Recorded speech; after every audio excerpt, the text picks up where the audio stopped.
again with Waterproof Pages, and I am back with my hubby for part 2. I know a couple weeks ago we did an interview. We kind of talked about, our story, having a daughter in the NICU and stuff like that. But we didn't mention the birth story. We talked about after, but not before.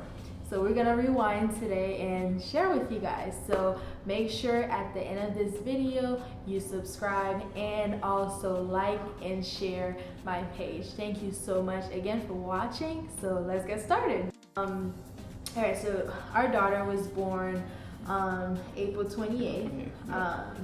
So she was born 3 months early. How was that experience for you, seeing that we tried so hard to have a baby, and then when we finally got pregnant, for you as a dad, seeing that, oh snap, like my wife is about to go in labor right now. And it was really scary. We kind of touched on this like last video, but because we didn't think it was going to happen like this, so it was very, the story, I know you're gonna say it, but it was we didn't have time to fear or worry or anything like that, because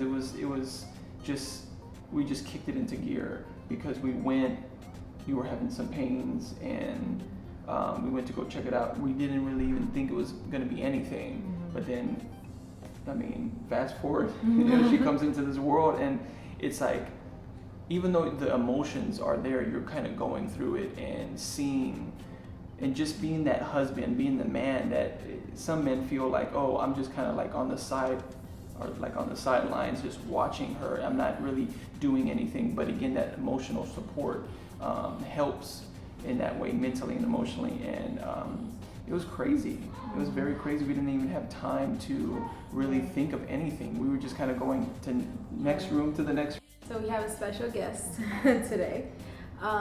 So to continue, sorry for the interruption. So to continue, so we didn't really have time to think or plan anything. It happened so fast. Like my husband was saying, so the week of, I was having pain like all week, and then I actually went to the doctor twice, and they were like, oh, this is regular pregnancy pain.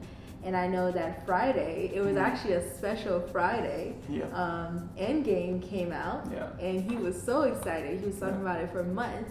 And that Friday, I was like, hey, I'm not really feeling well. And you were like, oh, babe, we gotta go see this movie. And I was like, okay, I'm not feeling well, but let's just go. I think I'll be fine. We didn't even know it was that serious. Like we thought it was just something like cramps. We didn't think it was we were thinking it, have her, so it was just like, oh, I'm having contractions and all that. I didn't know that. So we went there thinking, oh, we should maybe have a stomachache or back hurts and stuff like that due to the pregnancy. Nothing like, hey, she's gonna go into labor. So it was a crazy weekend. It was a really crazy weekend. So we went to the movies. We actually, it was really late to begin with when we went to the movies. And then at the end of the movie, I think we got home like at 1 o'clock. Somewhere around there, I think we got home at 1 a.m. And then I went to bed. I was still not feeling well. And then at 3 a.m. I woke up. I was like, no, something's wrong. So we went to the hospital at this point. And they're like, are you having contractions? I'm like, no, like, why would I be having contractions? And then they, put us in the room, they hooked me to a monitor, and they're like, you're having contractions. And so it was very scary. It was very scary. And again, as a man,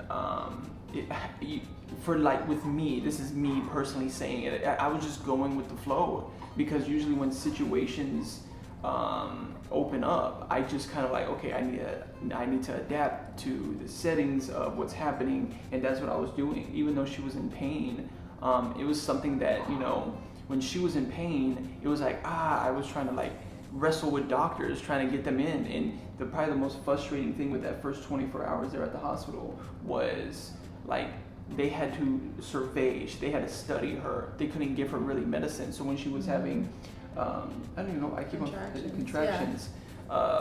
They couldn't really do anything. They came in, and I remember the first doctor was like, they gave her all the phases that she went through, all the phases of medicine that she had to do. And the first doctor was like, I don't know what to do. Right. We were like looking at each other like, okay. I'm like, if we don't know what to do, then we're in trouble. We're messed up. Right. So yeah, that was a very crazy experience. It was scary. So I went to the hospital at 3 a.m. and stayed at the hospital the whole day Saturday. They tried so hard to stop the contractions.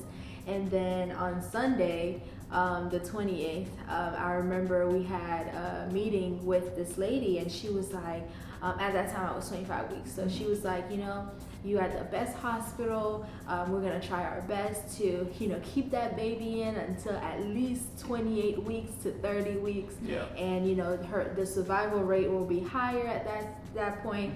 So she's like, don't worry, no baby's coming out today. And literally, when she leaves the room, my water breaks. And it was I literally lost it at that point. Yeah, she did. She literally lost her mind in that way. I screamed, I started crying, I literally get my mom on the phone, get Prophet, get all these people, all the people that we go to church with, get them here. And again, that's the moment where it just the adrenaline kicks in, and she's still in pain. They're moving, and again, this is the thing where, with me, I get frustrated because nobody's moving quick enough, Right. And the doctor comes in, she's screaming, right? When the contractions are coming in, and the contractions are really bad. You can tell it's really bad. And our doctor was very nonchalant. It was like, looks like that baby's gonna come out today. And bruh, come on. So, after she was born, I had a C-section. Yeah. I was drugged up. So I don't even remember seeing her, until 12 hours later. Yeah. But you had to kind of leave me at one point. How was that, seeing me? First of all, you had to see me opened up on the table. Yeah, and funny story, she threw up all over my face. And then you had to leave me. Yeah. It was weird because, in that moment, you have to understand, because now I have another woman in my life that I care a lot about. So it's the doctors are taking Janelle, and then they're taking you, and it's I have to trust these people that I don't know, and this is the thing where you have to trust these professionals. And that's what was great having her at that hospital, because they were really nice people there. And it was very, very difficult. It was weird because I'm with her making sure she's good, and then it's always those doctors that were like, hey, we got it from here, go to your wife. So she likes to make you just want to tell your side. Yeah. So emotionally though, how was that? I'm not saying I'm numb to it, but I'm saying it was just I had to be in the moment. Yeah. That's the thing. I had to be in the moment. I had no time. Even though there was times with your C-section, I was very emotional. I was very emotional when I saw her, because she's our first daughter. She's our first one. It was just okay, it's over. What's next? Right, yeah. So. It was very hard for me. Like I said, I had a C-section, and I don't remember seeing her for the first time, even though he said, you brought her to me, and I just don't remember. Took her hand, touched her face. And then also the policy or whatever, I had to wait 12 hours, so I had to be able to walk to the bathroom and down the hallway before they would even let me see her. So it was hard. It was really hard. But it was also motivation for you. It was, definitely. I was like, oh no, I'm not waiting. So they kept saying, take your time. I'm like, no, I'm not taking my time. I'm going to walk. This woman was walking down the hallway, and all the doctors were like, right. I was like, no, I got to see my daughter. So, it was very emotional. Yeah. And like we've been saying, it happened so fast that at times you didn't really have time to think about what you were going through. You just had a task at hand. Okay, so when we found out we were pregnant, we literally sat down and came up with the perfect plan. We hired a doula, we had a midwife, we went over our birth plan. I wanted to have an all natural with no epidural, no C-section. Nope. So everything was perfect in our eyes, but obviously none of that happened. So you know, what would you say to parents, and how would you encourage those that, you know, they came up with the perfect plan and it kind of failed? I mean, everybody wants that perfect plan when it comes to childbirth. Everybody wants, they don't want any complications and stuff like that. But just to encourage couples, don't look at other people, don't look at other couples and say, you know what, they had a perfect one, so I'm gonna have a perfect one.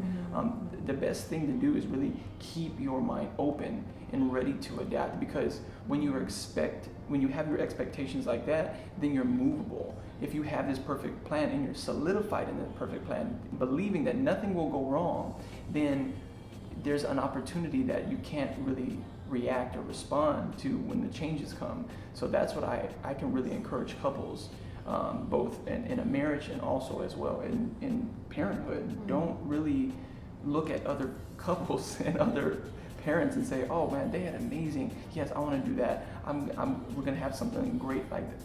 No, I mean, so I think we did an amazing job, because going into everything, we didn't know anything. Like, it's not like we studied everything. We got everything, like you said, the doula and every type of education. But when these things happen, when you got everything that you had, like we didn't ever hear those words before. You know, we didn't think about our daughter was going to be premature, and we just kind of went with it. And I think that's some of the best things to do, is go with it. Yeah. So, I mean, it's okay to plan, though. You know, of course, you can sit down with your significant other, your spouse, and come up with an idea of what you want your birth to look like. But just, you know, don't go crazy if it doesn't happen. As long as you have a healthy baby, that's all that matters. You know, like now, you know, people ask us, when are we gonna have a second baby? First of all, calm down. Simmer down. And second of all, you know, I'm open to that experience again. It was very traumatic for me. I know for you as well, but we're open to having another baby. And the thing is, you know, at first it was hard, but if you ask me now, if knowing what I now know, would I go through it again? Seeing my daughter, absolutely, without a doubt. If I knew she was gonna be preterm, if I knew I was gonna have a C-section, I would do it without even thinking about it. So I think that's all that matters, as long as your baby's healthy. But this has been really good. Like I feel like we need a part 3, because you know we haven't even talked about the marriage aspect, how that has affected our marriage, our intimacy, and all of that. So you know, maybe we'll have you back. So any closing thoughts? Probably some of the best advice that we got going into our marriage is that it's a team. You know, when one loses, we both lose, and when one wins, we both win. So I think that's some of the best advice to any couple, and that's the kind of advice that doesn't really die. You know, it's kind of like a universal truth in that way. It doesn't really die, and it's always fresh, and it's always good to like see that and refresh our minds with that. So thank you so much, guys, for watching. Like we said, we'll have a part 3, because there's so much more that we need to talk about. Again, don't forget to subscribe and like, share this video. Hopefully we're trying, you know, the goal is to impact as many people as possible. So again, thank you so much for watching, and see you again soon. Thank you, babe. You're welcome.